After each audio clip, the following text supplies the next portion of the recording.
What's up, everybody? Welcome to the Radical Roots Podcast, where we dig deep to reach high. And of course, it's always progress through action. I'm your co host, Payron Baxter. I'm your co-host, Ram Sandoval. And folks, we do not need to have to show you proof of life like Donald Trump did to make sure that he is alive, like they had over the past weekend.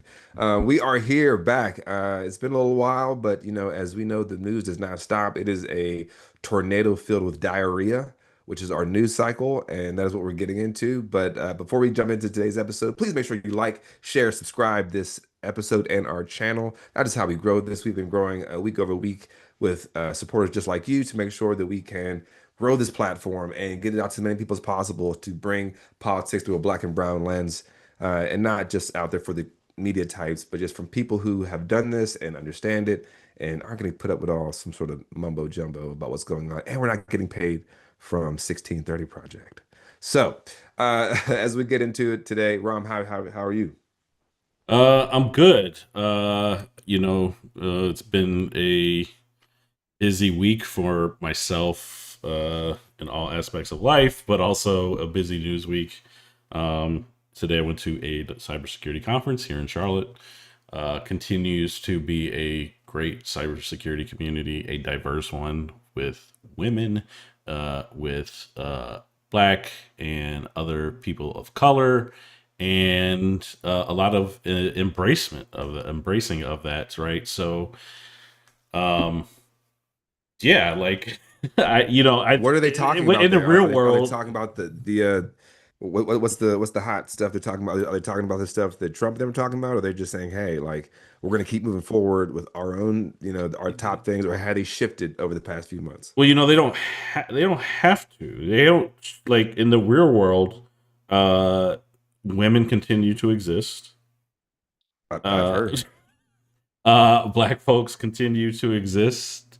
No. And I know people think Chicago, like, I mean, Charlotte's obviously a diverse place, but people think in the Chicago is, you would think it would be even more diverse, but in the cybersecurity space, it is more wood and vanilla, so to speak, right? It's pretty much mostly white folks, a little more like elitist crowd. The thing I like about it here is that it's not only diverse from a gender perspective or from a race and ethnicity perspective, but also from a, like, there'll be like enterprise, large business, Mm. C-suite type folks in the same room with interns and students, and sharing knowledge and mentoring folks, and so it's which is really good, right? Because in the cybersecurity space, we are basically protecting America's infrastructure as it relates to business, government entities.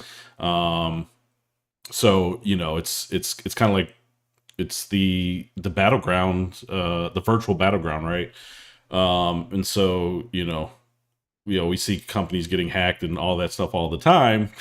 But, like, how do you stop that, and how do you, like, teach small businesses and teach and mentor people? There's a large cybersecurity gap. So for me, I've always been passionate about getting more folks in this space, especially underrepresented folks, again, women, black, Hispanic, all, pretty much every, all colors of the rainbow, right? And yeah, so I just enjoy it. And again, in the real world, people continue to talk about, like, it doesn't have to be called out as like, hey, like, like, Trump is doing this and da da da da.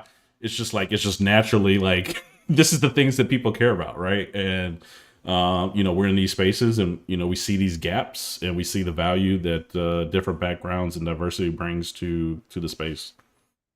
That's awesome. Well, I mean, I'm no cybersecurity genius guru like yourself, but let me tell these companies out there one thing they can do, and maybe even pull this up as I'm done here. But if you're having some problems, some folks getting hacked, just do what the U.S. government's doing and just bomb them.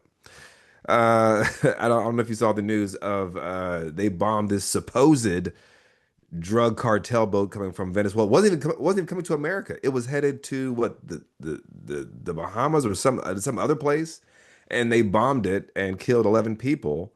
with this new sort of moniker called narco terrorism. So, you guys are getting hacked or this company's getting hacked, just bomb them. Just have a small arsenal for every organization. Anytime you guys get hacked, send out some Tomahawk missiles and blow them out the water into smithereens. That is exactly what you do when you're dealing with people who are trying to get into your stuff illegally, according to the US government. But no, seriously, folks, if you guys have not heard about this, the Trump administration is very excited for uh, they claim to be a counterterrorism strike. There was a boat coming from Venezuela that supposedly had this amount of drugs on it, and it was actually on their personal on their personal social media page with this boat, and they blew it out of the water. Now, folks out there who are like, "Oh, you could look at the liberals backing up these druggies." I don't know if anybody knows this out there. If you sell drugs or transport drugs or traffic drugs, or if you're this new made-up term narco terrorism, which is what does that mean, right? That is not a death sentence.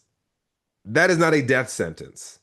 They did not prove it. They did not provide any proof that these people are these quote unquote narco terrorists. They did not provide that they have any proof they are narco people or terrorists of any sort.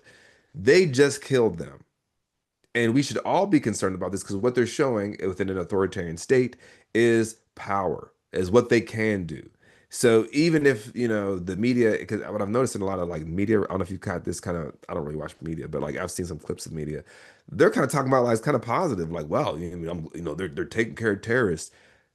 This is what happened during the Patriot Act.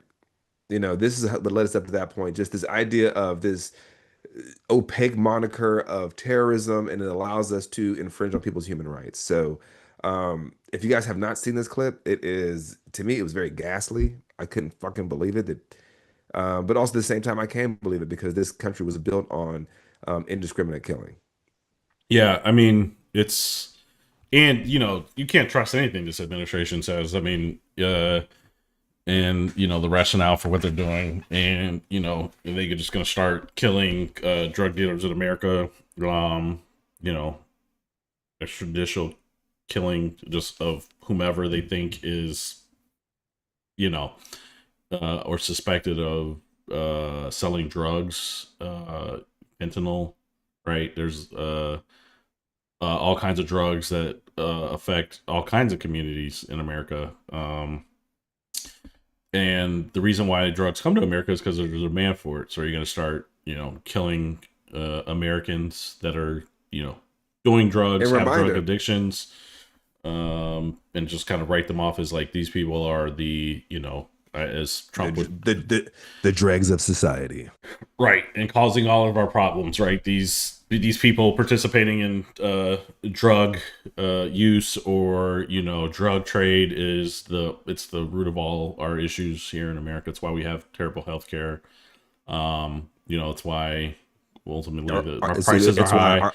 our wages aren't up and prices are high and you can't buy houses because there's so many traffickers coming in. Yeah.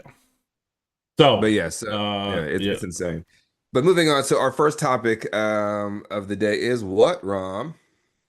First one, well, so when we first started, when we were the early days of this podcast, I believe we were talking about Way back. some of the confirmations that were going to be pretty much the most dangerous confirmations. I think RFK Jr. was very high on that list. Some people have him Yeah. at the top, Mm-hmm. but alongside Tulsi Gabbard, Pete Hegseth, and Cash Patel.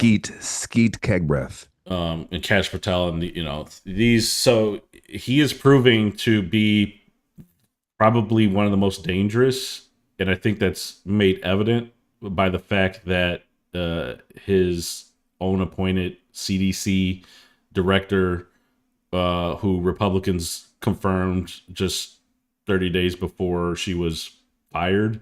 So I guess she got there and she wasn't extreme enough for RFK Jr. And then following that, doctors and scientists started resigning, and they started protesting in mass within the CDC. which Hmm. that's something we haven't 17, I think, right? 17 folks. at least, Top which doctors. is something we haven't seen with any Mm-mm. other federal agency. So there's something to be said about that. And these people, Or administration. right?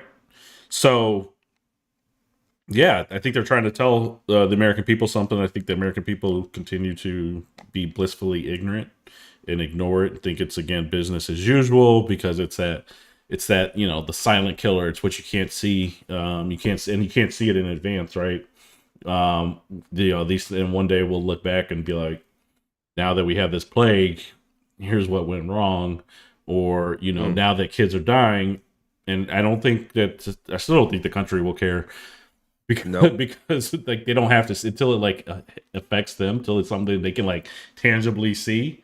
Like a million people didn't die. I don't know anyone who died, or yeah, I knew one person that died. They were 72. Like they were gonna die anyways. Or oh, I know somebody who had a friend, their parent died, but I don't know. I barely knew them, so whatever. Those type of things. That's how people look at a lot of things, unless it's like some sort of like terrorist attack where a million people died in a single attack. People are just Which has never happened. which is exactly. But it desensitizes them, right? And so World Trade Center, as bad as it was in that style of an attack, killed I believe like 2,500 people, which is a very small fraction of the number of people that died from COVID. So and what did we do? Nothing. Because of no, from 9/11, we Oh, from we 9/11. Oh, invaded yes, two yes. countries and killed over a million people in another country, including And now the country that had the people fly the planes into the towers are hosting comedy events, and they've bought our golfing, and they've bought our wrestling, and they've bought MMA, and they've bought now this comedy tour in Saudi Arabia. If folks were not paying attention to what I was saying, Saudi Arabia is where the quote unquote terrorists came from, but yet we invaded Iraq and Afghanistan, and now our relationship with Saudi Arabia is on the up and up with all these celebrities going over there making heavy coin because we live in a corrupt, declining society. yes. So Um, yeah, that's and so. Anyways, you want to talk a little bit about the on what happened today? Yeah. So RFK was on the Hill today. Bernie Sanders and I think 1,000 medical professionals across the country have called for the resignation of Robert F. Kennedy Jr. Truly a despicable man. He fired the heads of the pandemic force. He fired the heads of vaccines, of vaccine testing across the country, preparedness. So I think over 1,000 um, medical professionals have called for his resignation. Bernie Sanders also called for his resignation. So he was on the Hill today answering questions. And the thing about these people they are when they get cornered, they seem to get more brash. I think they're trying to take a playbook out of Trump. But the thing that these people don't have, they don't have the machismo as Trump. They don't. I'm not saying Trump has machismo. He has the charisma. They don't have the charisma as Mhm. Donald Trump, right? They're just, especially RFK, who sounds like his voice was thrown into a blender, and I guess his gene workout didn't help him out to be able to answer these questions. We should find that clip too of him and Pete Hegseth working out together in their jeans.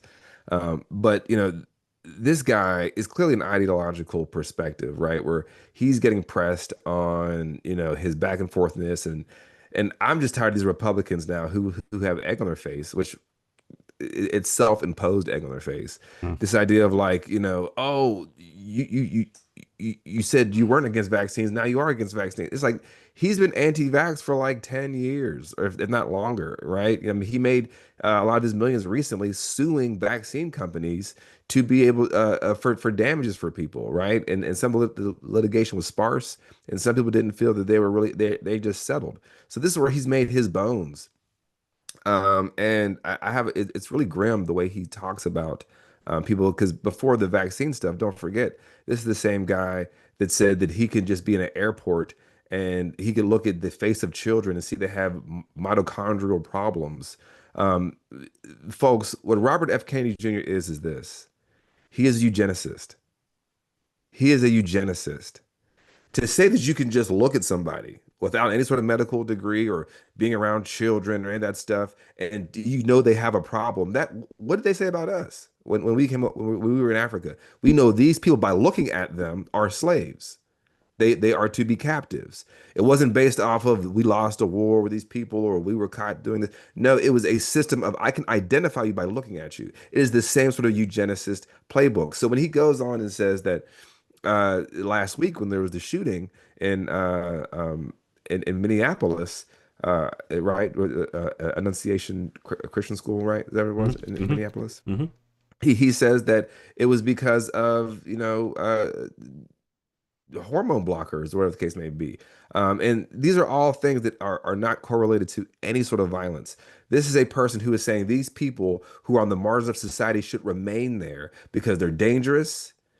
They are they have problems, and let's also not forget he said that people who have autism won't pay taxes and they'll never go on a date. Remember he said it about a few months ago. He Hmm. was saying these people who so this is a person that truly believes that certain people should not have access to health, and he has a very eugenicist.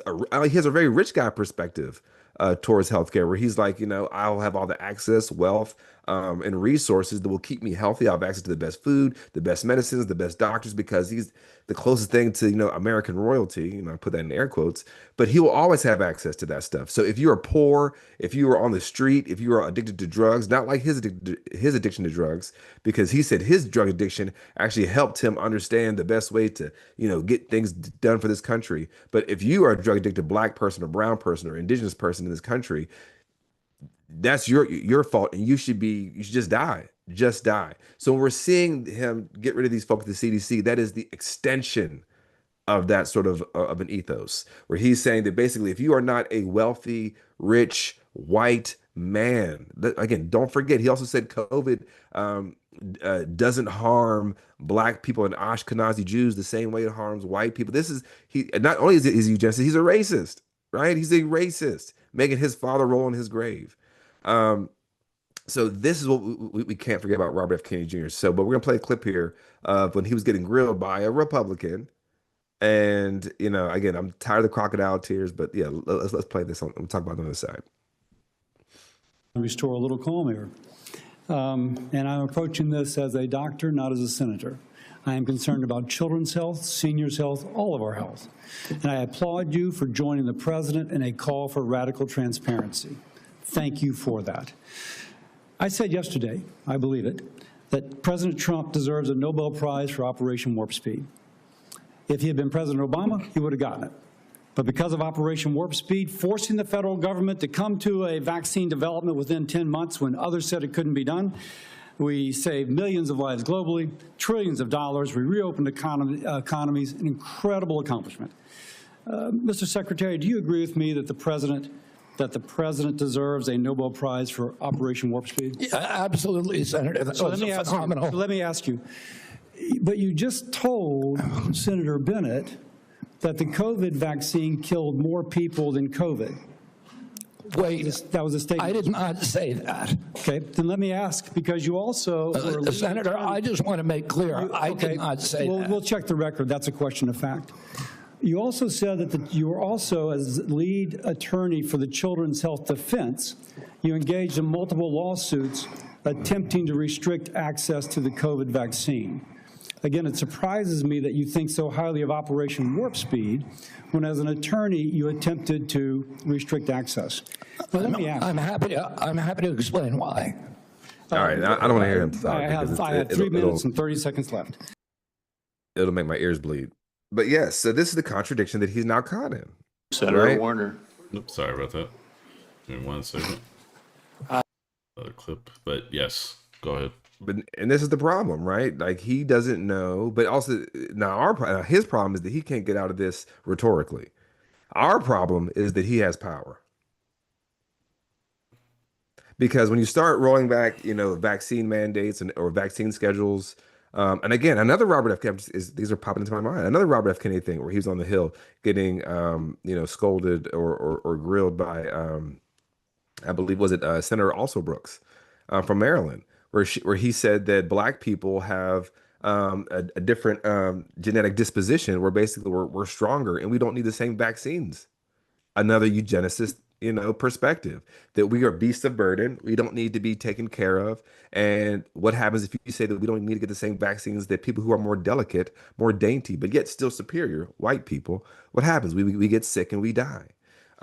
So in this moment where he's stuck between saying President Trump is the best for Operation Warp Speed, he's also caught with his own lies or his own words, stating that he thinks that the COVID vaccine killed more people than COVID. Now, this is very personal for me because my brother died last year of COVID. He died last year. He was a few years older than me.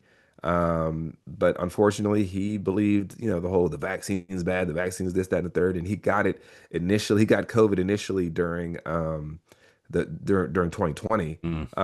Bounced back pretty quick, and then got it again the next year. Oh, so we I got it again in 2022, and then it was way worse. And then he was hospitalized for Oh, wow. 2 years straight until he died. Yeah, I remember. And so to hear someone downplay the efficacy of vaccines, or I mean, and even to your point earlier, where you're like, "Well, I don't know somebody." Like, "Well, I know somebody. It's my brother." Yeah.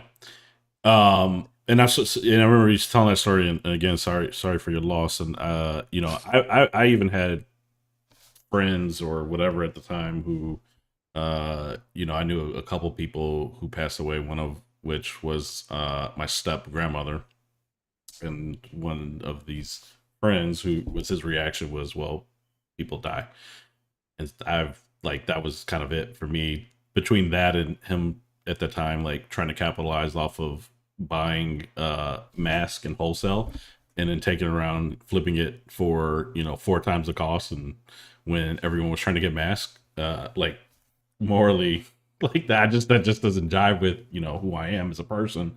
So like for me, I haven't talked to that person for 5 years now, right? And I just think it is unfortunate that this misinformation's continues to be spread, and we're not not just COVID but vaccines in general. And it's like, well, Right. how did you eradicate measles, and how did things like polio and all these diseases get eradicated? And if you look at other countries who don't have access to the vaccines as we do, and they're basically taking the route of like what I guess it would be herd immunity. Why is it? Or they're just dying. Right. Well, that's what they're doing. Is this, but under the same pretense, right? Is that they're telling people, that you don't need the vaccines, you'll get herd immunity. But meanwhile, in other countries, less developed countries that don't have access to it, they're dying, right? So it doesn't make sense, right? They don't have those vaccines. There's reasons why they're dying, and that's it just doesn't make any sense. So I think, No. and I'm going to play another clip here. Because it's not just here, right? But are you gonna do the Elizabeth Warren or go yes, to Florida? Elizabeth Warren. Okay. Yep. But I just want to know, like, what is the end goal with this? Not only this administration, but especially this Department of Health and Human Services. Is it just to kill? Is it intentionally to kill people? A form of I mean, it's a form of strong survival of the fittest, right? I mean, this is a man who thinks that he can work out in jeans, so that means he's the fittest, right? Because and folks, if you don't know why he wears jeans, Robert F. Kennedy, when he works out, because he said that back in the day, after a workout, he might just want to go on a hike. Because that happens so often, where you're like, I just came from the gym, threw the weights around. Jeans? I mean, like, and then hiking jeans, right. And then, like, immediately when you're done, what you lift, you threw the plates down. Now you're like, you know what? I'm gonna go climb that mountain. So and it's like, is it ignorance, or is it something that's more sinister and intentional? Because the fact that like they knowingly are gonna sacrifice people. Knowing that people who are disenfranchised or have less access to these vaccines. So, for example, here in North Carolina, you can't get it at CVS, and unless you have one of these immunocompromised. Even like, I don't even think you can get it with that. Like, so you got to go to South Carolina. So if you can imagine, as a person who doesn't have access to a car, or even has access to a car and they're trying to make ends meet, taking the trip, 30-minute trip to South Carolina, almost nearly an hour round trip. I mean, depending where you're at, right? But it doesn't matter. That's not my point. That's access to these things, or even having to pay for things out of pocket. And it's just these things that this administration does not think about. Well, they might think of, like, Heritage Foundation might be thinking about it in a very sinister way of like, that's exactly what we want. Like, I think that might be the outcome that they want. And it's just something to be aware of. But I'll let me play this Warren clip. Yeah. It's exhausting. You would not take away vaccines from anyone who wanted them. That's what he said Then last back a week, few you months announced ago. that the COVID-19 vaccine is no longer approved for healthy people under the age of 65. In announcing the change, you said the vaccine will be available for anyone who wants it. Now, obviously, both things cannot be true at the same moment. So let's clear this up right now, Secretary Kennedy. Will you tell America that all adults and all children over 6 months of age are eligible to get a COVID booster at their local pharmacy today? Anybody can get the booster. I'm sorry? Anybody can get it, Senator. Anybody. Hey, just real So quick, you're pause it real saying quick. that is now I the just want to just point something out. Have y'all ever watched a video on someone on the Hill where their breathing is so labored and so loud? Did you hear that shit? I did hear it. I was like, And for him to say that he can identify what a normal looking child is that what a normal looking man looks like? Like his skin was like shoe leather. Sorry. That's what it caught me off guard. I mean, look at him. Look, that's still. Ugh. I mean, look at does he scream like healthy to you? Like, Right. I mean, like I know what a good looking killer is. This what if you when you in your mind when you think of like what a peak man looks like, a healthy man, is it Robert F. Kennedy Jr.? No. Sorry. yeah, yeah. He looks, yeah. Anybody can get it, Senator. Anybody. So you're saying that is now the official rule of HHS. Anybody is eligible to get a booster by just walking into a pharmacy. It's not recommended for healthy people. No. If you don't recommend, then the consequence of that in many states is that you can't walk into a pharmacy and get one. It means insurance companies don't have to cover the $200 or so cost. As Senator Dr. Cassidy said, you are effectively denying people vaccines. We're not going to recommend a product for which there's no clinical data for that indication. Is that what I should be doing? What you should be doing is honoring your promise that you made when you were looking to get confirmed in this job. You're going like and this. that is, you promised that you would not take away vaccines from anyone who wanted them. You just changed the classification of the COVID vaccine. I'm not taking them away from people, Senator. It takes it away if you can't get it from your pharmacist. Well, most Americans are going to be able to get it from their pharmacy for free. $200.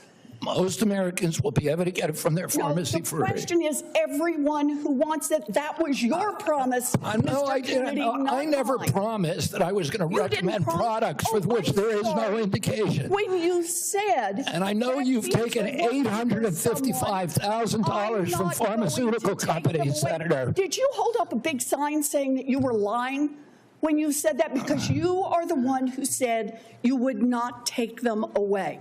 Now, Senator Kennedy, I'm not taking them away from anybody. Secretary, You want me to indicate a product for which there is no clinical data?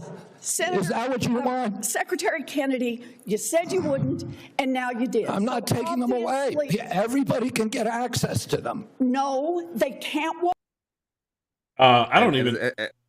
Good. I was just saying, I don't even know if he even knows what's what. To be honest, like, No, not at all.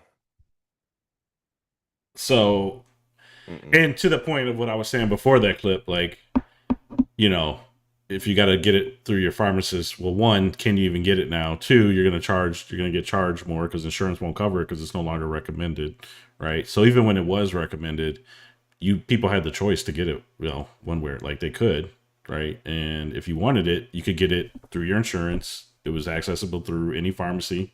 Well, he knows that. You're again No, no, this no. podcast, I don't think right? He's well out of the realm of that.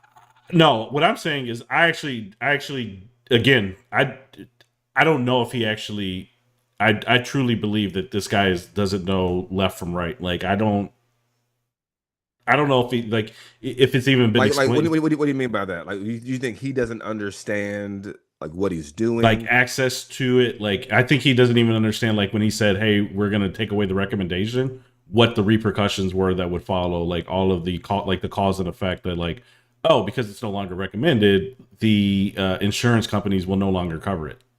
Like, I honestly Yeah. do not know if I know people in the administration, I know Heritage and people who are encouraging this. I know they know, but I don't know if he actually, like, has the wherewithal to, like, be cognizant of what these things that are happening, these cause and effects. I truly, I mean, this guy, every time you tell him something he said, the way he reacts and is like, I never said that. I mean, the It's like guy is Trump. like, but he, yeah, but No, again, you gotta recognize patterns. You gotta recognize patterns, man. but Because what we're dealing with and then they'll is play the authority. clip. Yeah, how many times have you? I haven't seen the many times that, like, well, I don't know. I guess Trump and him, you can argue, but I think this guy is far gone, like way out there. Well, because I think what you're doing right now, which I want to just kind of dissuade anybody from doing, is giving them too much credit. I'm not giving him I credit. I think no, but well, let me finish. I don't my think it's point. credit that you're a fucking moron. Well, again, he's not a moron. This isn't a moron. Like what I'm Uh, saying is, I think what it is he has an ideological perspective that he is fixated on. That's what it is. mhm. It's that I am against the vaccines Vaccines. because I'm a eugenicist, and I am the product of royalty, which is ostensibly eugenicist, right? Is God has ordained us to be better people, which is why we are kings and queens, or why we are wealthy, or why we are privileged. And all you other peons and miscreants out there, you can die in the gutter, you can catch the plague, right? Like this is also why we're seeing all these videos pop up of white people on social media talking about we don't use washcloths, we don't wash our legs, we don't. There is a psychopathy behind a privileged perspective. Now his is more concentrated Mhm. because he is of this extreme wealth class and this extreme privilege class. So, and again, I get your point that Mhm. he's, he may not know, but It's that's what privilege gets you. You don't have to know anything. This is what Trump was offering these white voters is that Robert F. Kennedy himself said, it's time to stop listening to the experts. And if you guys have followed anything about fascism, Jason Stanley's book, How Fascism Works, there's one of the first or second chapters is anti-intellectualism. mhm. That is what this is. Like, so you can't try to square it with your logic of like, well, does he know how this is he doesn't care. What he's saying is all these people Well, yeah.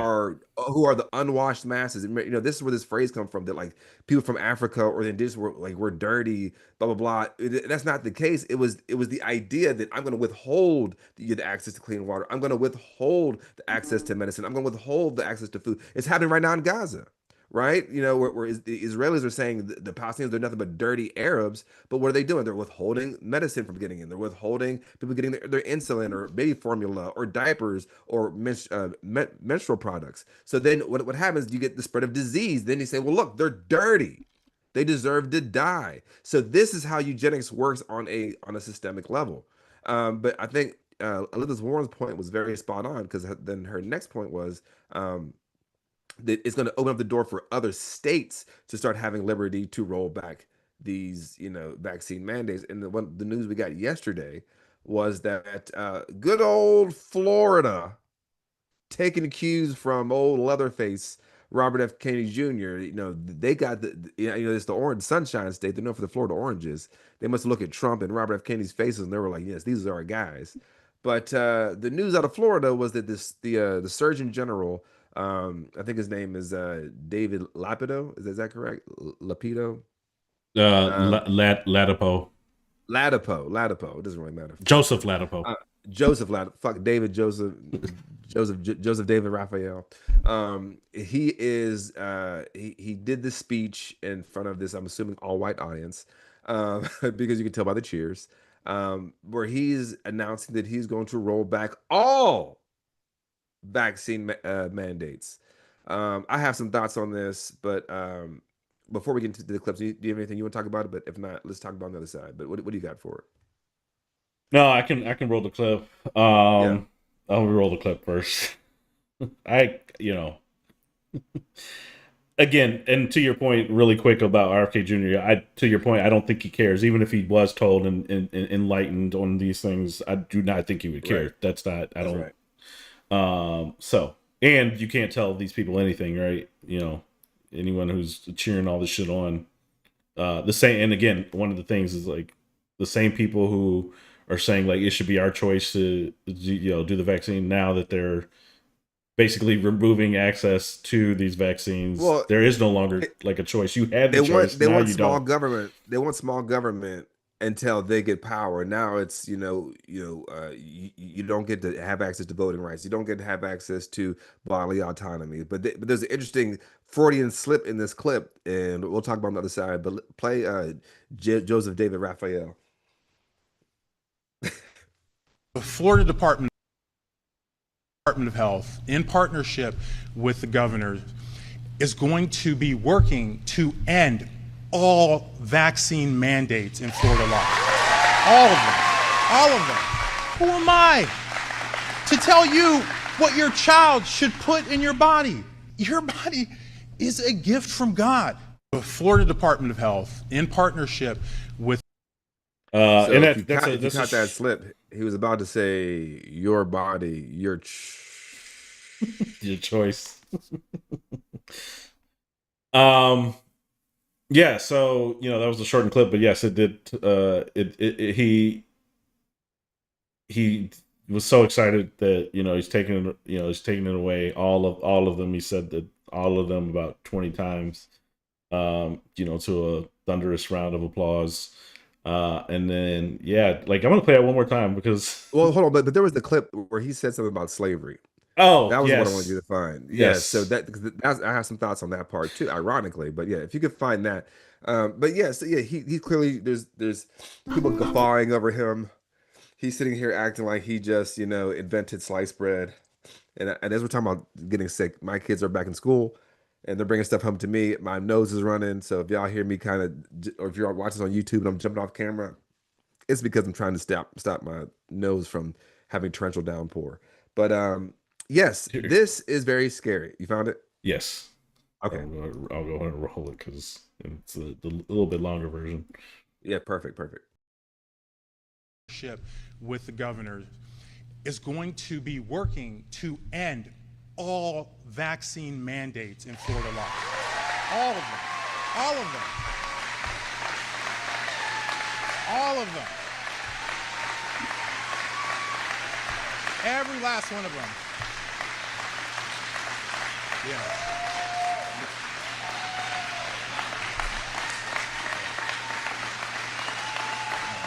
These people. Yeah. Every last one of them. All of them. He's like, yeah, I did that shit. Every last one of them. Every last one of them is wrong and drips with disdain and slavery. Okay? What? Who Maybe I am think I heard somebody in as the a audience go, government, "What?" or anyone else. Wait, hold Who on, am hold on. as Did a I hear man that saying right? And slavery. Okay. I saw Who somebody am go, I "Huh?" As a government. You got the Or headphones anyone for that else, or one. even Huh? who am I So as a that was man the only standing line here that now? was missed out in the first part. So you can stop it here. Now, Huh? to me, yes, that doesn't make any sense. Every vaccine is dripping with disdain and slavery. I don't know how anything can drip with slavery, but I've saw this. A few people have reposted it, Dale Hughley and whatnot, and Amanda Seals, whatever. But my comment on that, I said, well, it was so ironic with I'm kind of cursed with having some of this knowledge in my brain about of history. Is that yeah, he's wrong and he's absolutely right. The vaccines absolutely are dripping with slavery because vaccines were brought to these shores by a captured African named Omisius, who was owned by Cotton Mm. Mather in Boston during the smallpox epidemics during the early 1700s. And Cotton Mather, who's his captor, and I don't call them, slave masters. They are captors. They're keeping people captive. Cotton Mather, the gentleman around town, well known, well revered gentleman of Boston in Massachusetts, he asked on Missius, he says, "Have you ever had smallpox back in Africa? Have you ever had this stuff?" And he said, and Omisius said, "Yes and no." And Khan was like, "What?" He said, "Well, yeah." He said, "What we do is we find someone with a mild case, and we take some of the pus from one of their pustules, and we put that inside of us, and that prevents us from getting it into into the population. It stops the spread." This, ironically, the brilliance of Africans is the reason we even have inoculation. So yes, to a degree, yes, that is how it is dripping with slavery. But that is how. But of course, when Cotton Mather was able to try to get that more widespread, people were like, "Hold on, you got this from an African. We're not going to take this because they are subhuman." Right? Always fighting this fight. So those claps that he was getting were people that actively believe that he's subhuman, especially because he's from the continent, like from fresh from the continent. But on top of that, yes, we saved millions of people on this stolen land by that single act, that single question. Have you ever had smallpox on Missius? Yes and no. So historically, he's correct, but rhetorically, he's a piece of shit because he's trying to use enslavement, use captivity as if that's what this is. In reality, it has saved countless lives. Mitch McConnell would tell you that because he had polio as a kid until he was vaccinated. So this is the downstream effect, and then on top of it, he's a black man serving white supremacy. He's serving this eugenicist, battle of the fittest. Might makes right. If you survive, then you're good. You're a doctor. You're a Harvard trained doctor. You're gonna be all right. But if you're from the Mississippi Delta, if you're from Flint, Michigan, if you're from Pittsburgh, Pennsylvania, where we still have, low air quality due to the steel mills that they're shut down, but that the air quality still isn't great, you're not going to be okay. And like this type of shit is reprehensible. But as I always say about black people that serve white supremacy, there is no retirement plan. There is no, oh, you can ride this out for another X amount of time. Like you're Ron DeSantis' lapdog. Ron DeSantis, Ron, high-heeled white boots, M&M boots. Like you're his little lapdog. And this will not work out for you in the long term. And yes, these racist, ignorant, ready to die white people are clapping for you in this moment, but you will go down as the piece of shit that you deserve to go down. David Raphael Lapido, whatever the fuck his name is. I'm not going to try to pronounce it correctly. Yeah, and he's also, I'm just reading a little bit more about him. I mean, he's also doesn't really have any background in infectious diseases. That's right. That's right. His claim, his rise to fame came around, promoting hydrochloroquine, and ivermectin. Ivermectin. Yeah. So this is like the horse paste. He is their their token, and their and as you always say, tokens will get spent. That's right. Yeah, I wanted to highlight this. So don't go to Florida, folks, because shit. So when I stopped states' rights here. I'll let you take a guess when I stopped going or stopped pretty much trying to go to Florida voluntarily. What do you think? What do you think? Okay. Maybe you stopped going to Florida 2022. No, way before that. Way before that. When Ron DeSantis first got in office. No, way before that. Trayvon Martin. I don't know. Ooh, Sanford, George Florida. Zimmerman. So again, I told you this is one of the life events for me where my worldview changed. I don't again, I am the type of person to, use my wallet to, and I think if people collectively did more of that, we would have more change. And so like, Well, I like that. That's a bar. If people use more wallet, we would have more change. ooh, Ooh, bars. Rom. If we used our wallet, would you say it again, Rom? If we used our wallets, we would have more change. Woo! So, anyways, yeah. But you know, I think I've gone for a few conferences, and I try to limit that. And I've gone once More mandatory things. to visit family reluctantly a couple years ago, but I don't like Florida, and like it's just look at this is reason why, right? This is like they have a historical pattern of brutality to yes, of being just shitty left and right. You know, you look up Florida man, and there's some craziness going on. Every day. You know, it's full of racist, self-hating Cubans. It's just to me, the Like Miami isn't that sweet.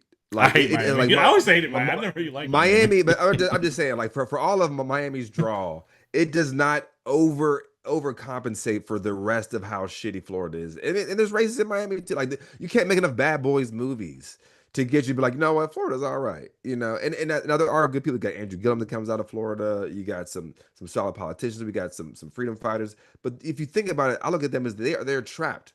They're trapped there, and of course they love their community. But what they love is they love the people within their specific community, their families, their towns, right? Their culture. Yeah. If they, you know, so that they're not in love with the political system of Florida, but you know, this is what you get when you know when you believe that you know being ignorant is a plus, and that's all you know. Really, what Lapido is really trying to sell to people is that like you know honestly, listen to me. Listen, like and you can see in that clip, he was doing that shit for the fucking cheers. But you know, but you're on screen right now. We're getting to states' rights. You know, they're all about states' rights when it comes to taking away your right to bodily autonomy, taking away your vote. But all of a sudden, now Republicans get mad. Now what's on screen now? Read that for the folks. Yeah, so California, Oregon, Washington, they plan to join forces to preserve vaccine access. Hello. Um, and you know, I was listening to Danielle Moody today, and I think the word she used was the Western Alliance. You know, I was listening to her yesterday too, and she has started referring to us being in or going into a civil war, as we've talked about being in a cold civil war or soft civil That's war, right. maybe for a couple of weeks. And you know, we talked about how people are, you know, we have people, elected officials in Texas fleeing to another state to avoid, you know, this unfair having to vote on an unfair, you know, motion or law, redistricting, whatever they call it. And you know, Gerrymander, you have people fleeing to other states, or women specifically fleeing to other states in order to get, you know, the healthcare they need, to have, you know, whether it's for an abortion or even sometimes access to birth control or whatever it may be, right? And you know, that in itself is starting to divide the lines of like, and so now you have the military going into Chicago. various states. You had the Texas National Guard being stationed right outside of East, Chicago. Well, I mean, yes. yeah, we already know that he's there, but because the Mhm. point is that but, you know, with the Home Rule Act, you know, he's able to kind of nationalize that for the DC. Illinois is different because the commander in chief of Illinois' National Guard is J.B. Pritzker, not Donald Trump. So if he does this, and you have Texas has staged their National Guard outside of Chicago, and JB Pritzker has already said he's going to have the Illinois National Guard meet them and stop them from doing that. Now we have a clash because now Trump can say that there's going to be an emergency, and now who's the Illinois Guard going to listen to? Now, to your point of the Civil War, it'll move from a soft or cold Civil War to maybe a more kinetic. And that is just, I mean, and people always ask me like, Payron, do you think that we're in, you know, totalitarianism or authoritarianism yet? And I'm like, like I don't know, but I know one thing: you have to go through this moment in history to get there. You have to go through the shit we're going through now to get to fascism, authoritarianism, totalitarianism, right? Like, so look at it as like as building a momentum, not just like there's a light switch and like we were in democracy on Thursday and then Friday morning we're in totalitarian. No, it's a constant system of permissions, right? Yeah, and I think it's safe to say that we're in a cold civil war. I'm going to read the definition of a cold war to remind people. Well, it was the Cold War was obviously it was referred to as a period of global political, economic, and ideological tension between the United States and the Soviet Union and their respective allies. Lasting from the end of the World War II until the dissolution of the Soviet Union in 1991. And it was cold because direct military combat between the two superpowers was avoided, though it featured proxy wars, an arms race, espionage, propaganda, and competition in areas like technology and the space race. And I think, Gavin Newsom spoke on, like, a few. Actually, I don't know if it was. I don't know who it is at this point. Actually, I don't know if he's. But they're basically saying like, if you want to isolate the technology to California and Washington and Oregon, there's a lot of big tech is there. If that's the game you want to play, that's what it is. And so it's literally a cold. What was the Cold War? Those type of activities of saying like, and then how do you, that continues to escalate. You ratchet up, and you start saying, well, California is funding all your poor red states, so you start looking for ways to not fund the federal government. People start withholding taxes. I mean, if people, should. I mean, if people stop paying taxes, stop doing withholding taxes on their checks, and stop paying it, the IRS might come after you, but like if that happens, we're already in a lawless society. If it happens like all at once, like that there's cause and effects, and so I think. Yeah, I mean, people need to maybe start thinking about changing their withholding numbers and like holding that shit hostage. Well, it can't be on an individual level. It needs to be. It can't be just like one. It can be. Right? Yeah, like you can roll the dice and like let's see what happens. But it's like in order to actually for this, it has to be collective. Like there are these actions, these drastic actions of what is if we want it to remain a soft or cold. I don't believe that we have the strength of people unified, and I think our evidence of that is the 2024 election. Right, we are not all on the same page with anything. I think if people were willing to take the lead from Black people, Black women, Black men, then maybe, but they're not. This is a country that it still feels like their way is correct, even though they don't know who they are, they don't know what the hell is going on. They just know they're Americans. So I would say that like it needs to have it on a systemic level, even if it's just California saying like we are going to pay our share to the federal government because we have the fifth largest economy in the world, not the country, but the world. Like it needs to come down to that. But if it's not coming down to that, and it's coming down to ROM and Payron in California, that's not going to work. Yeah, I think probably JB Pritzker and again Newsom is probably I'm not like we've talked shit about Newsom, especially going on the right wing podcast right out the gate, but to a degree like him and Pritzker are the only white men that are in positions of power that are starting to become more forceful to actually speak up and talk shit and kind of match the energy, but are they revolutionaries? Are they going to lead us through? I don't know. I don't think that's going to happen. Not at all. But and I think the expectation that a Black or brown person would be on the front line is there. That's the expectation. Like you guys are getting rounded up by ICE. Like, so who's right? Who's your talking about taxes? Who's your Chavez? Who's your leader? Right? Like who's going to step up? Or as they brutalized Black folks are going to these communities, like, who's they're expecting somebody to, like, start, stepping up and leading the revolution. I think labor unions potentially could have the most power right now in terms of leading a general strike, and having the most influence, right? Because the union in itself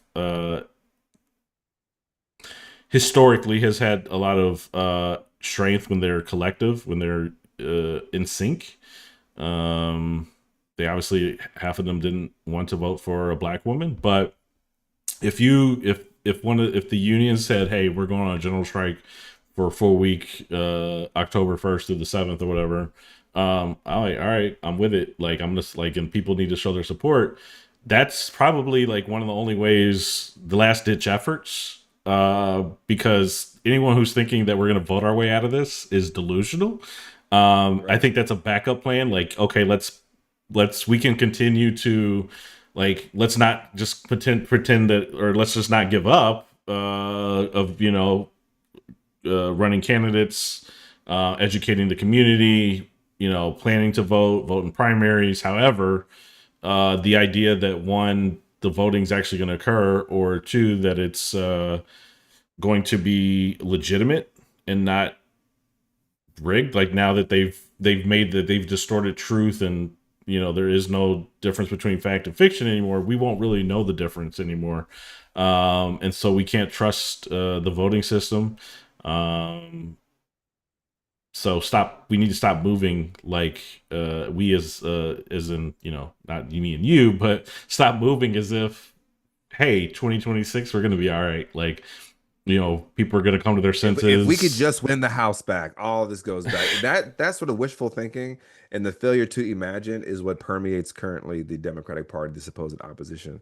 Yeah, But yeah, and just for time's sake, I want to go ahead, finish your point. Sorry. No, I was just gonna say, Don Lemon was saying, like, I'm hoping that Democrats, they step up, and they're hoping that, and they were talking, and this was in context of RFK Jr. He's just like, I'm hoping that, he's either fired or that he steps down, and I'm like, what kind of hope? Yeah. What kind of hope? Like, are you?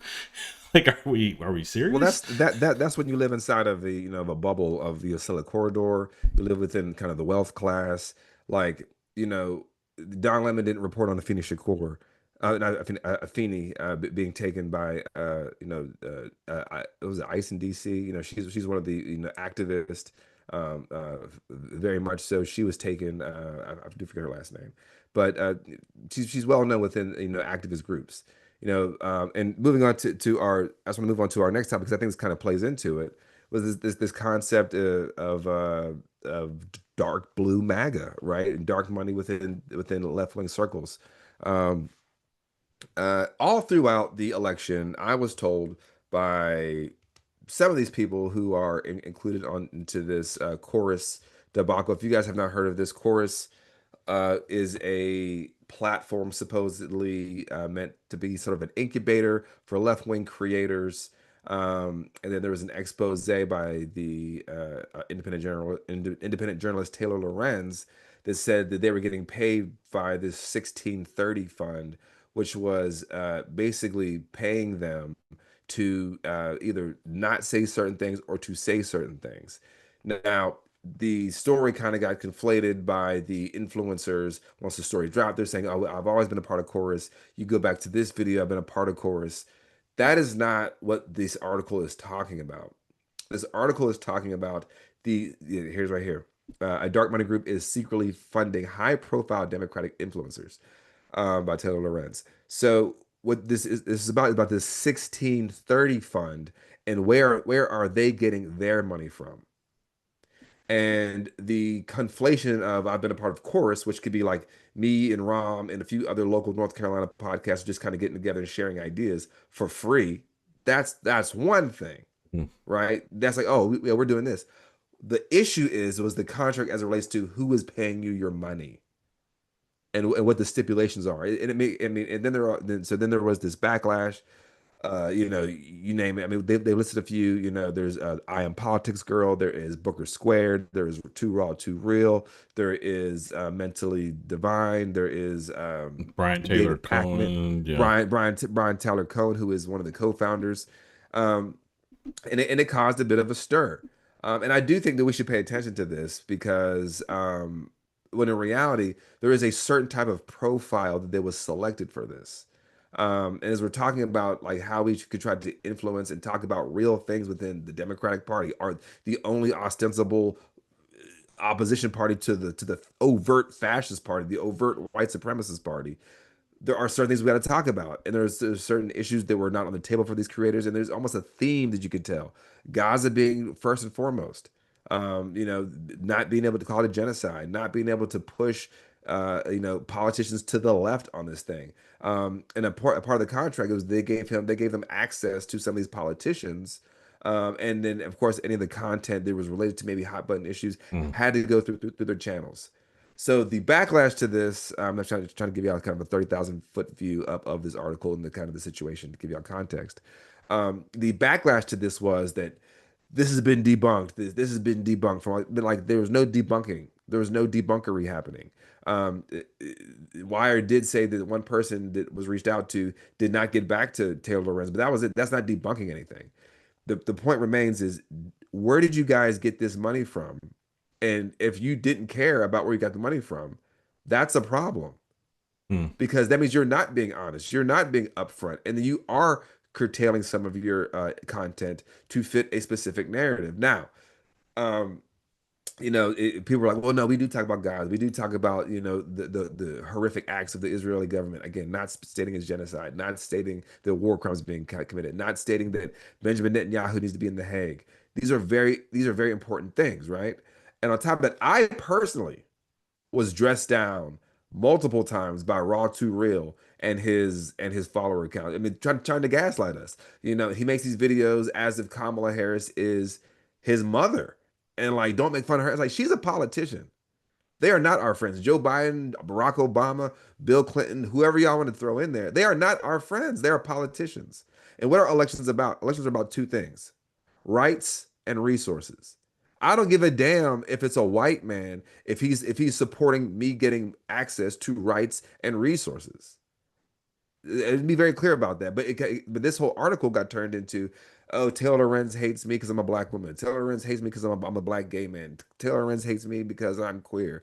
This is not what this was about. And on top of that, none of them were able to substantiate their claims against her reporting. And on top of that, Wired isn't her personal blog. This is the same Wire that gave us the breaking news about the Epstein missing minute, and then following up with it was 3 minutes.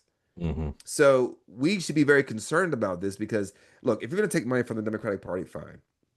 I don't care. I mean, I think leftists should be getting paid. No one's saying that you shouldn't be getting paid, but you have to disclose that. Like, if, for example, if I work for CNN and they're like, no, CNN doesn't tell me what to say. It's like, yeah, they do. Yeah, you work for CNN. Like, yeah, there is a teleprompter literally with words printed on it, and you read that. They do tell you what to say, but that's okay. The problem here is that was not disclosed. Mm. And on top of that is, and the last thing I gotta say here, it's not just who they picked, but it's who they didn't pick. They didn't pick people like an Emma Vigland, who is a very progressive white woman, but Yeah. talks about class solidarity. Hassan Hassanabi, right? Hassan Piker. They didn't pick him. He's very progressive, fights for working class people, but talks about Zoran Mamdani in a positive light. These are the people they did not choose. But they were like, well, hold on. These content creators, they don't have big platforms, and that is belied by having David Pakman. David Pakman has been doing political content on YouTube since like it was big. So no, there is a certain type of person they knew upholds a certain type of perspective that they chose to go after. So we need to be concerned about this. Oh, that's And yeah. yeah, good. No, that's thank you for the enlightenment, and I think that's a good example of digging deep, really truly like understand the issues. I know there was a lot of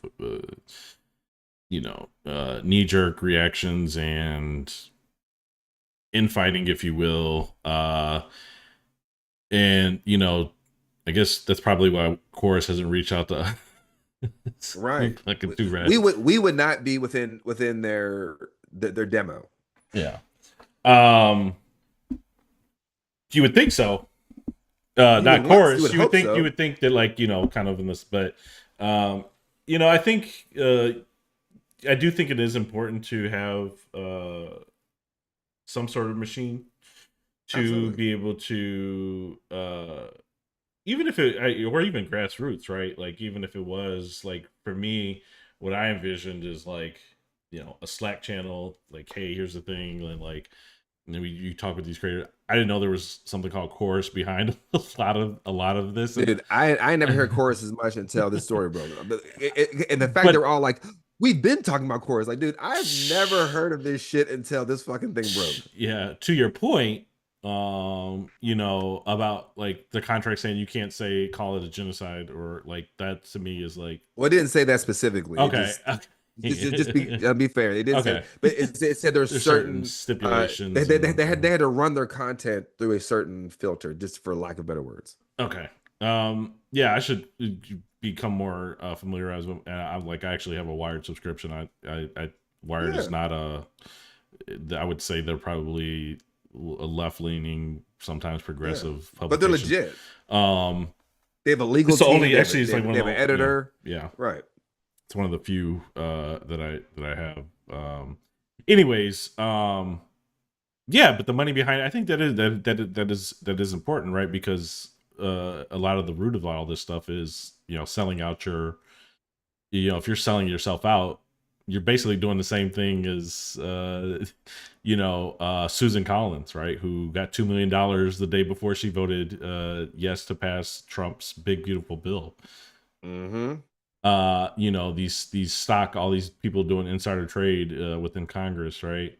And But that was some of the response from some of these people, especially people in the comments. mhm. Because there's two things I think are happening. Like, I think there's the people in the comments who I think have developed a parasocial relationship with these content creators, whether it be Elizabeth Booker, and she's been talking a lot about, gun rights and, the ability to push back against fascism and, bodily autonomy, or whether it be Raw Too Real, who just kind of has this flamboyant but yet direct way that he addresses the camera, that fire that people do want from the Democratic Party.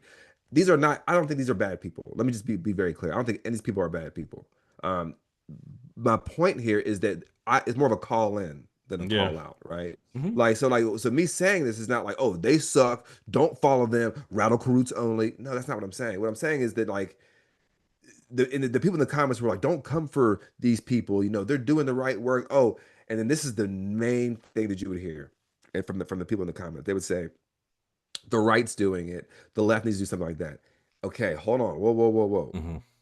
If the right started shooting people in the face, which they are doing, that doesn't mean we need to start shooting people in the face, right? Like, the idea that these right wing influencers are taking, going back to when we had that issue with gays against groomers, and I made that faux pas about, Tim Pool, David Rubin, and I forget the other guy, who were taking is very exact same situation where they were taking money from Russia, and their response to that was, well, we didn't know where the money was coming from. We just felt like it was a good deal because they're giving us 25,000 or $250,000. We just didn't ask no Just questions. Like, some. it doesn't make no goddamn sense, right? A lump sum. And this is the same thing here, where I saw Elizabeth Booker herself, though she's an attorney. She Mhm. was saying that, oh, because there was someone who was a cellist saying, like, girl, like, we got to be better than this. And she said, well, do you check where everybody who's paying for your tickets for your shitty white woman music to, where they're getting their money from? Again, as an attorney, that's a very terrible, like, false equivalency. Mhm. And her point was like, that's not in the cellist. She responded like, that's not the point of this. The point of this is that, like, there are issues that I care about that I did not ever hear you talk about.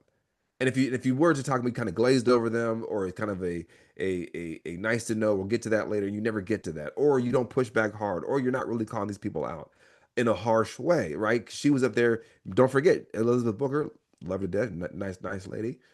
She was up there on the Hill when Cory Booker did that 25-hour speech, right? And she was right there in the tunnel. So we have to start asking ourselves, how did they get this access? And that's a part of that because the access was a part of the chorus deal. And the 1630 fund, which we don't know who funds this. That's all the part of dark money is that we don't know who funds this. They're Yeah. going to have stipulations. Yeah, and like, then the question is like, well, what are they trying? What is their goal? Is it to uh just feed, give this their audience and just enough to, You're right.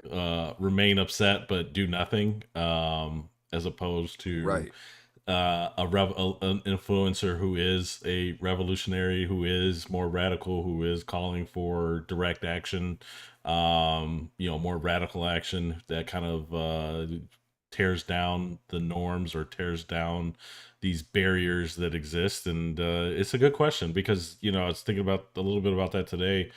Again, that was mentioned before the show. Like, I'm so in lockstep with Daniel Moody sometimes, but like she was saying, like, right now I wish I had 2 million viewers because, um, you know, I think the stuff I'm saying makes sense, and how to, like, it's things we can do to mobilize.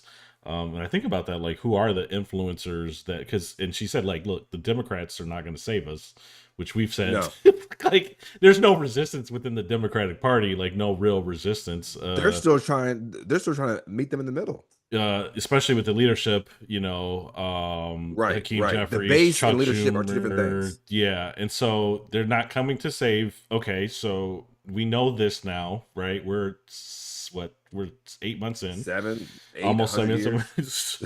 So like we know no one's coming to, like, Democrats are like, there's not a real resistance there. There's not a real plan around, like, how do we counteract it? So, like, what is it? And again, the last ditch effort to me is unions. And I'm not saying that I think that this is going to happen. I'm very pessimistic, and have very little hope that labor unions would do to lift a finger. Or, the courts have already buckled. Yes, there's resistance and bumpiness along the way. We can say But Hakeem Jeffries could do a rap. the military, yeah, the military, technically the military hasn't violated laws or broke laws yet, but again, very pessimistic and not holding out a lot of hope there. And then, four is like the people, which is the people could do something, but how do you collectively, organize? Remember when Twitter used to be like the spot, and you could just like turn it into, I feel like, a movement on the, Oh yeah, back before it was a Nazi dumpster fire, yeah, and right? so And that's the problem with this is where there that was part of the control. where some of that energy where the base is, these people were kind of shepherding them into a more, to your point, a more docile place. Where like, oh, Cory Booker gave that 25-hour speech that has no sort of procedural pushback or any sort of like foundational substance, but he gets 25 hour and then he did a 25-hour speech, and then the next day got a book deal for his book called Stand. Mhm. Like, that's not going to help us stopping people getting ripped off the streets right now. That's not going to stop our cities getting occupied. That's not going to stop all this shit happening. And for example, we talk about Democrats not pushing back with that, DC Mayor Muriel Bowser, Bowser, what's I her think name? it's Bowser. Yeah. Bowser. She's sitting there, thanks Trump for this, and oh, I'm going to allow him to extend it. Whose side are you on? These are leaders, and the base are getting knocked in the head, catching felonies, getting pepper sprayed, and the black mayor, and she's supposed to be an acolyte of DC Mayor Marion Barry. I know one thing Marion Barry would never do is this shit. He would be 10 toes down for the people because he came through organizing. Yeah. Yeah, one of the few people who has called for direct action and is out there, Jolly Ginger. We're calling for vets and And going to he's not in DC, chorus. and he's not. He said he's not, and so I think And you start to there's see it, probably reason. right? Yeah, exactly. And Because so remember, when Cory Booker met with Benjamin Netanyahu, he had this video that was like, oh, I post about Cory Booker about this other thing. I forget what it was. It's kind of innocuous. And Cory Booker called me, and there was a video of him getting called from Cory Booker. And then he said, now, Cory, you took this picture with Benjamin Netanyahu. Call me. Now, we've never got any sort of resolution from that. But that's some shit that Raw Too Real would never do, that Elizabeth Booker would never do. Brian Tyler Cohen would never do. And that's the sad part, because these people do have big platforms. And Yeah. on top of that, the ROI wasn't even that great. I think I saw a still of like it was a picture of I don't know the real names, but like Mentally Divine, Raw Too Real. And what's the other guy? He kind of has the I know gray you're talking locks. about, but I don't know his name. Yeah, Sorry. yeah. So it was the three of them on a Zoom meeting with Hakeem Jeffries. Right? These are these paid influencers. They're getting the 8 grand a month to do this, blah blah. Supposedly, and it had like 200 views. So the ROI wasn't even there for these people because they're not holding power to account. No one wants to watch a softball interview Yeah. with Hakeem Jeffries. Right. Um. So the other thing, like, so Danielle Moody, she's talking about people getting involved, and we, like, probably since our first episode, I think we said, like, whatever you're doing now, you got to take it up a notch. And she was talking about, like, well, get involved with making calls, and she posts about Indivisible, and I'm like, okay, yeah, but no, like, like that, like, so I'm like, again, I'm still involved with Indivisible. I'm I gonna be got you. Right, right. I'm gonna be You're just canvas. not seeing. You're I'm not like, seeing the I'm not gonna. I mean, I'm gonna be leading some canvassing this fall. that. Right, right, But right, right. but that's, like, to me, like, that's That's table stakes. yeah, that's, again, and the election may or may not happen. Like, I don't really have Right, much confidence, right. but I'm going to continue to do those things. But that doesn't mean I'm not planning around, like, dual citizenship, or figuring out where my fucking escape route is, or Second Amendment, deterrence, creating deterrence, right? Because if we just, I think my philosophy is, like, if they think we're all just sitting ducks, then they can do whatever they want with us, versus, like, they do not go into these remember when they had a federal standoff with, like, communities for, like, a fucking 30 days because they were, like, they were armed, and they just were like, okay, and they killed Waco, but, like, I forgot what the most recent one is, but, like, Oh, the government is more like, Bundy Ranch. yeah, Yeah. these government law enforcement is far I less mean, they likely had they had to they had overturn you, or try to overrun you, if they think you're armed. Anyway, that's my I mean, my the thought. thing is, they weren't black people. I mean, the They streets would be weren't, slick. but look, The streets would be slick with blood if it was black people. But no, but just to finish on this point here, though, that we have if we're gonna be on the up and up, I mean, we made probably made one foible since we've started this podcast. I owned up to it. And if we're gonna build this thing out, and again, I don't think these people are bad people. We need people to own it. We need people to take ownership of, like, no, I fucked up. This is a bad contract, but the money was good. You don't make a lot of money doing this. This is my full-time job, and I was making, off these views, not a lot. So 8 grand a month, plus they'll fly me out, plus they'll get me in contact with people. They'll raise my profile. I did. That's fine. Okay, like, we can all understand that. But there is this adversarial approach that is very MAGA-like. That is like, fuck you, person who's one of my followers, who is trying to cause trouble.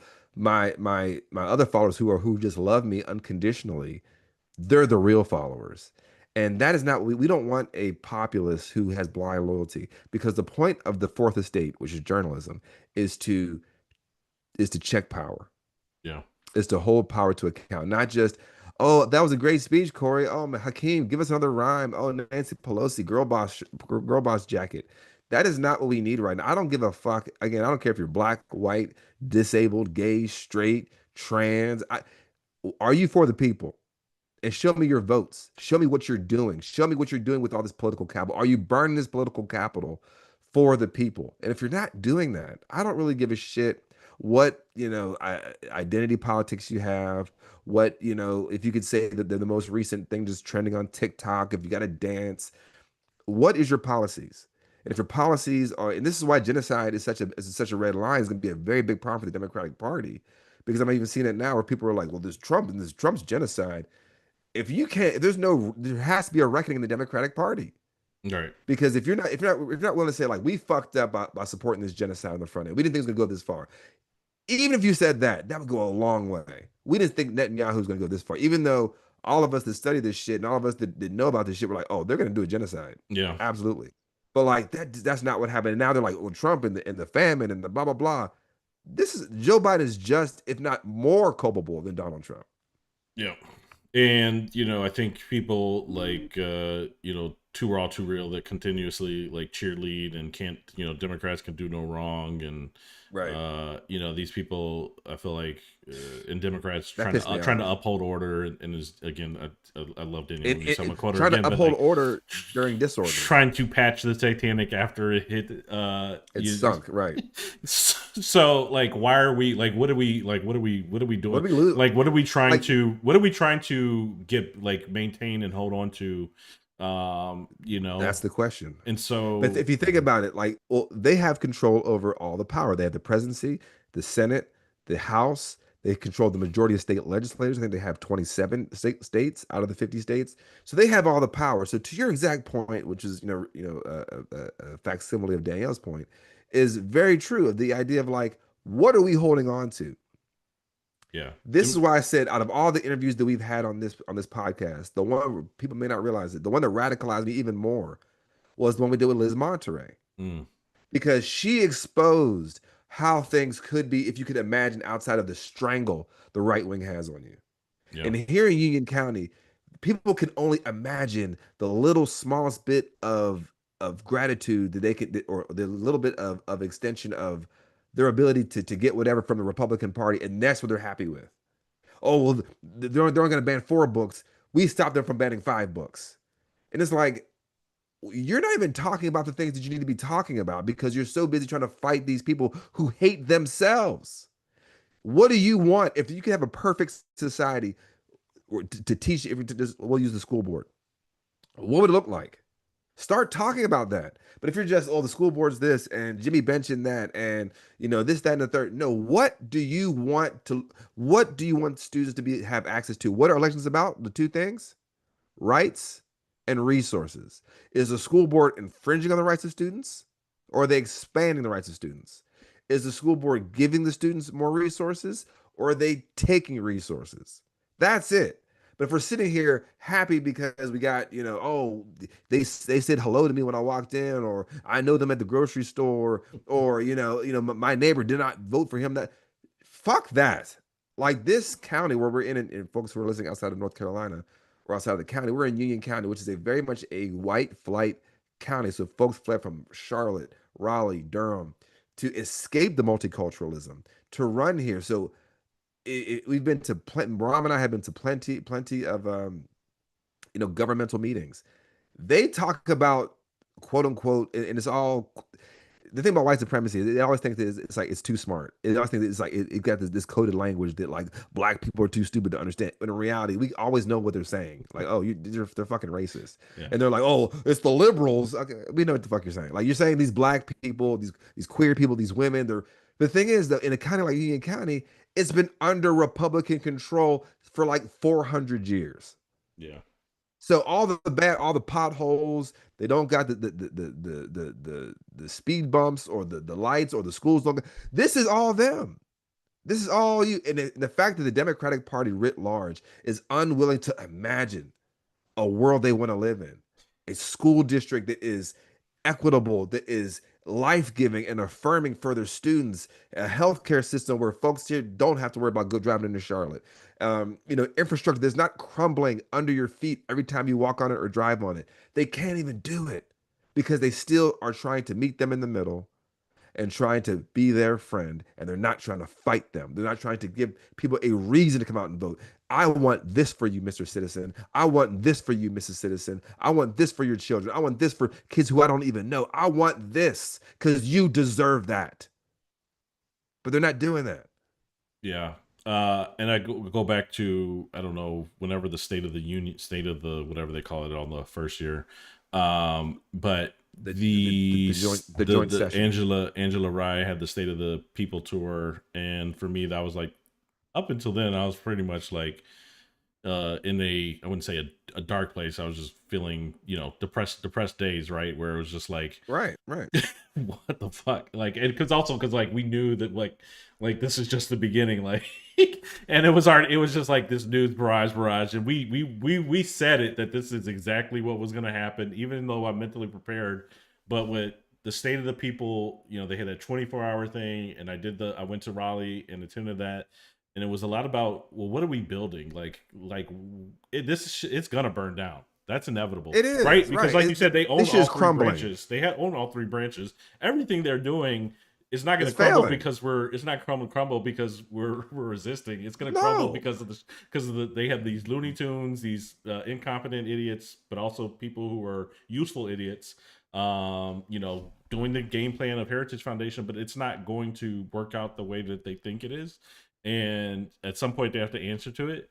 And They'll yes, still, but all they'll still blame immigrants. They'll still blame black people. They'll still blame trans people. yeah, And the and thing is, there's fertile ground for people to be like, is that right? Is that why? So my healthcare got taken away because of some trans people. Okay, not because the big beautiful bill gave the largest theft to the 1%. It's because there's a black person right there. Okay. and and we said, all empires fall. Oh, And I think isn't it the average like 250 years, like, which is yeah. the like we're It's just 249 ironic. years old, right? And so and I don't think the empire will ever return. And but here's the thing: No. is that necessarily a bad thing? Like, what are the things that America has stood for and the atrocities that America has committed?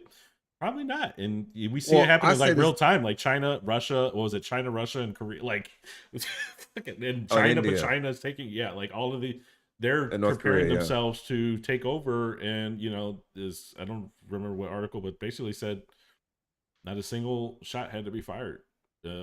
I comment this thing on Instagram, and it gets white people very mad, white liberals very mad. Anytime I see some stupid shit. One, the first thing is, and we talked about this multiple times on the show. The first thing, this is what the majority of white voters wanted. There's always somebody like, not me. I ain't voting for Kamala. I said overwhelming majority of white voters. That's who did this.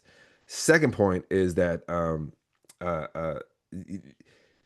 there's no. Excuse me. The second point is America deserves whatever's going to happen to it. That also pisses white liberals off. They're like, what do you mean? Like, I don't deserve this. And it's like it's very individualistic. What I'm saying is America doesn't have the historical or moral justification to get anything good. That's just the reality. Now, do I want it to be better? Yeah, I live here. My babies are here. Your babies are here, right? My family's here. But what I'm saying, this system itself, when we talk about deserving, right? Meritocracy is it does not deserve a gold star. It does not deserve a better future. All the genocides, all the destabilization, all the exploitation, all the extraction, all the murder, all the disease, all the disinformation. You're telling me they just killed 11 people on a boat 2 days. This country deserves a better future? No, it deserves whatever's coming to it. Now, it's up to us to imagine a better future beyond the empire. Yeah. That's what they can't handle because that takes being in community. Yep. That takes humbling yourself. That takes listening to people who are closest to the pain. Because if you talk to folks who are in Congo right now, pulling up heterodite out of the ground, copper, zinc, cobalt out of the ground, you ask them, what would you want us to do? The people close to the pain, oh, stop this fucking thing that is led by American and Western companies, Apple, Google, all these technology companies that have my children coming out with their limbs all twisted up because we're breathing in all this toxic ore, and we have 7 and 8-year-olds with no shoes on. The sharp ground in the Congo is so sharp it rips the soles of the shoes off of children and adults, so they're out there with no shoes on. They would say, stop this shit. And you're telling me that the empire that's making billions of dollars off of that slave labor deserves a better tomorrow? Yeah, I mean, I guess Congo would be DRC would be well within their rights to bomb the corporations that are buying and trading this material, right, and exploiting them in the same, like, in a very similar way, right? Because, like, that's what I mean. If it's harming them, then, and it's supposedly, like, and yeah, drugs are harming Americans, but it's not like that's actually voluntary. In this case, this is involuntary, right? So there would be, and so they've stripped African countries down to where they don't have a military, say, well, we'll be, don't worry, we'll protect you, right? And so they don't have their own, large militaries, can't, defend themselves, and plagued by corruption, plagued by people being inserted by the United States government, right? And this is everywhere. So yeah, the empire, fuck the empire. Like it's not such a bad thing. Right.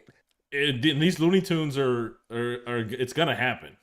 So And my point being like, look, I'm not saying again. Am I saying I want Rom to die? No. What I'm saying is this fucking project that was built on stolen land, built off the backs of enslaved people. That historical, like, it's to me, I look at it like a bank, right, or some sort of investment strategy, right? Like you put money into the investment plan, right, and hopefully you keep a lot of positive stuff, you get a positive return, right? They've been putting in genocide, mutilation, enslavement, oppression. You telling me on a moral level, America deserves better, and every time it sends white people through the roof, they just can't take it because that means that every time they cry when they hear the national anthem, every time they get that shiver up their spine when they hear "God Bless America." That's what that is. Every time you're supporting the troops, that's what the troops are doing. Every time you say you back the blue, this is a country that has, modern day slave patrol that still beats and disappears black people. You have to, as Malcolm X said, the chickens are coming home to roost, coming home to roost. And they can't deal with that because every time they got excited about that shit, you're getting excited about an empire that does that shit to people. And you are not on the other side of that shoe, that boot that's on our necks. yeah, So a lot of people are like, you know what? Look, this shit gonna fall. We made it through worse. yeah, Black people have been here before America was a country. yeah, So we're gonna figure it. All of us aren't gonna make it. I yeah. might not make it, but I know my people will make it. Yeah, one and real quickly, especially within the Democratic Party, this big tent party that's bound to also collapse, right? Because this vote blue, no matter who, all of a sudden is one way.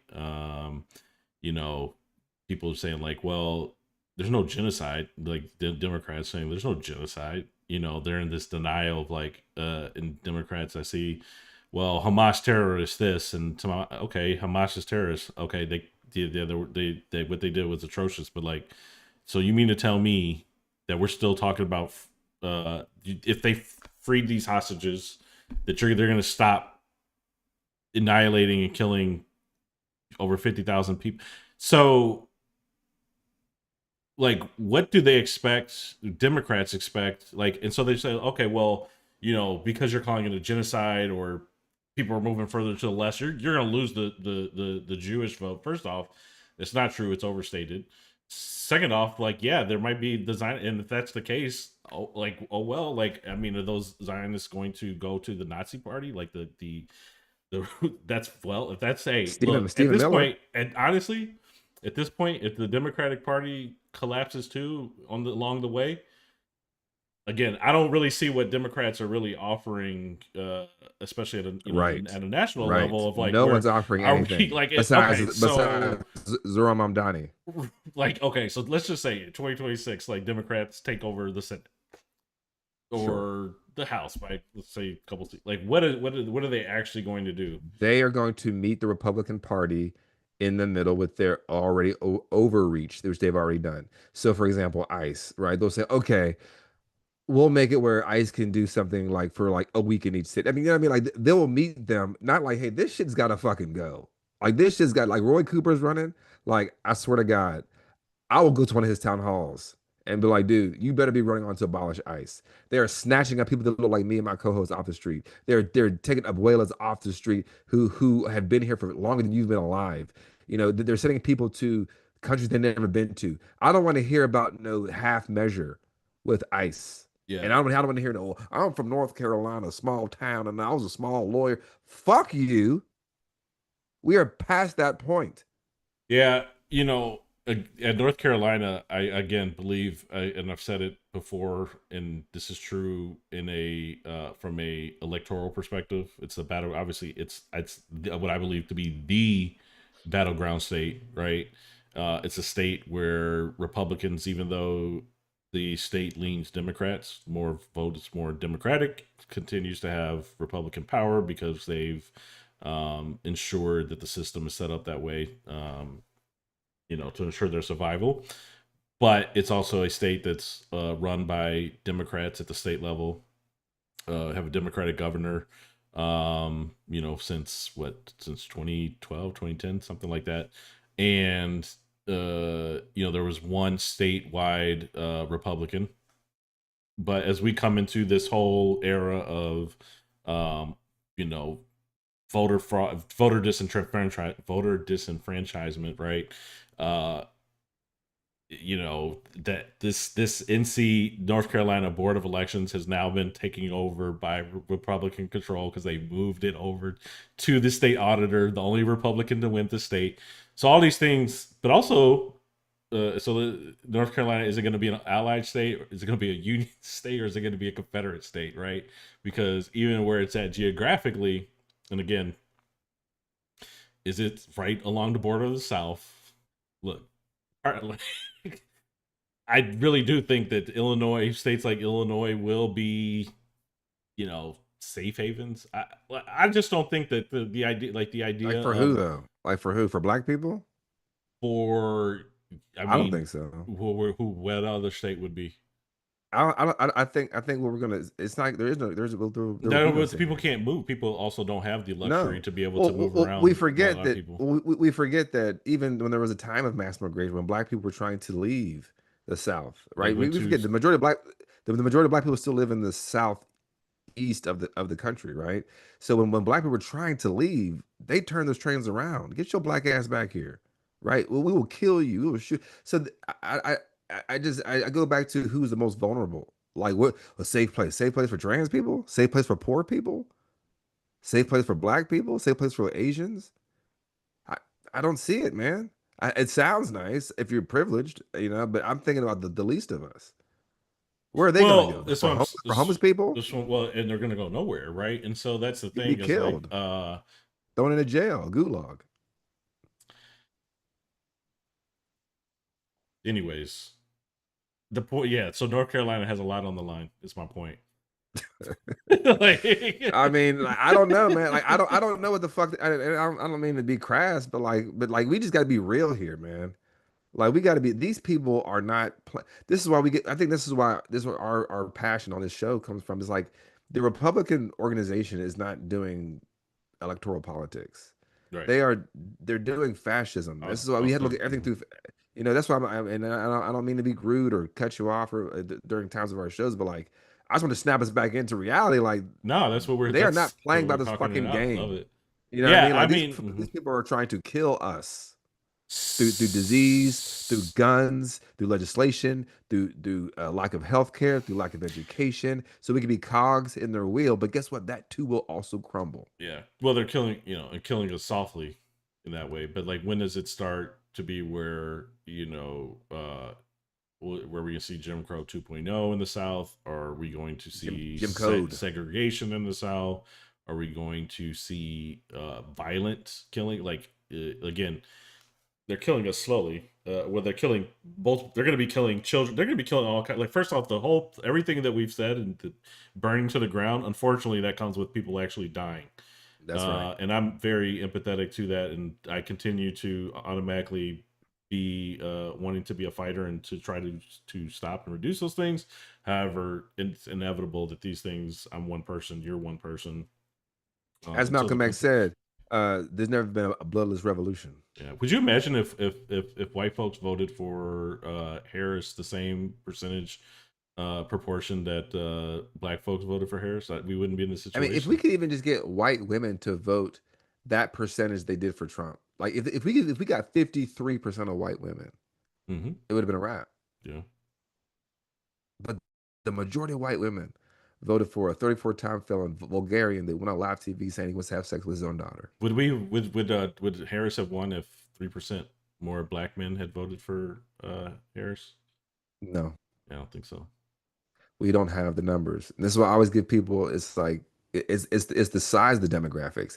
And Sherilyn Ifill was talking Cheryl, she was she was going to be on the short list for the Supreme Court, but she said that, and we'll end it here, but the uh, the beauty of being black in this country is that we are so powerful.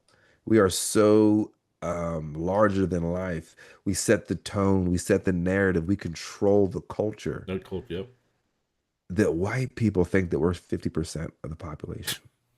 That's how amazing. Think, I mean, that's that. So I didn't get to this, but maybe we'll talk about another time. But there was a status on the local Facebook page, basically blaming black people for Donald Trump, and that's really aligns with me. You talked about it off mic before we got started, but that really aligns with what Charlotte Eiffel just said. That man truly believes. This white old Democrat believes that there's that many black people. Like there's in a country, it's 50% white, 50% black. No, we are just so amazing. We're 14% of the population, but we're so ubiquitous. We are so everywhere. We are so amazing that y'all can't live without us. And if we did leave, y'all would cease to exist. Yeah. So it's just thinking about that of like that man's status saying that basically black people gave us Donald Trump is because in the minds of even the most progressive white people, they think that we're everywhere, but we're not. Yeah. But still, fuck that 20% and the 8%. But like, no other demographic voted in that. Like, no other voted black. And I saw there was another thing I saw this week on Facebook and touch on is like another Zionist. The Jewish Jewish vote has been the most reliable voting bloc for Democrats, and they're going to lose it because you guys are moving too far left, or because you're calling it a genocide. Like, this is how Nicole Hannah Jones said. I don't know if you saw the Amanda Seales surrounded event as well, but they both said this. They said this is how stats can lie all the time. yeah. So if you see that like the Jewish vote is 98% It's not- Democrat, you'd be like, holy shit. I mean, I don't even know what the number It's is. not. It's But like it's like 60%. Like it's not. Like, but let's just say it goodness. was. Let's just say it was 98%. Yeah. The percentage of the electorate is that it is like 3%. 3%. So 98% of 3% is nothing. Yeah, and my point is like if any voting bloc had the numbers that black folks, black Americans, black voters had, especially white folks, we wouldn't. For sure, we wouldn't be in this position. But again, Absolutely not. So anyways, So that's why they convince me with all that shit. Like this whole like if the black look, go talk to your fathers, your brothers, your sons, your bosses, your neighbors, your I don't want to coworkers. hear that in Because September. that's not our that's not our community. Yeah, I don't want to hear that in September. You should be like figuring it out where we should. And you still need to be doing the work now. It's exactly. Go talk to your people. The thing is, just because the election was over in 2024, there is still work to be done today to change hearts, minds, and hopefully, most importantly, votes. Yeah, start slapping your me mom papa in the mouth when they say some racist out of line stuff. Don't write no fucking status no more. Fuck that shit. Don't black people know that it's bad for shut up. Shut the fuck up. Don't black people know that they're being impacted by Donald Trump? No group rejected Donald Trump as much as black people. I just want to just leave that out there again. No group of people collectively rejected Donald Trump and his administration as much as the Negroes. All right, y'all, folks. I am your co-host, Peyron Baxter. I'm your co-host, Ram Sandoval. Been real. And we are the rap. We will see y'all. Oh, go ahead, Ron. You want to close this out? Go ahead. We'll see y'all on Sunday, baby. We try to do it every Thursday and Sunday. It's rough, hard. It's rough, folks. We got kids and stuff. Yeah, it's hard, but life be lifing. Yeah, Sunday. All right, folks. Good, well, guess what? We'll see you. And I actually have a guest we might be able to bring on too. So we got some stuff cooking, folks. Please like, share, subscribe to the show if you do listen, because this is how we grow our power, and we want to make sure that we give the power back to the people. So please make sure you tell a friend to tell a friend to tell a friend. Thank you again for listening. We are the Route Cruise Podcast, and we will see you next time.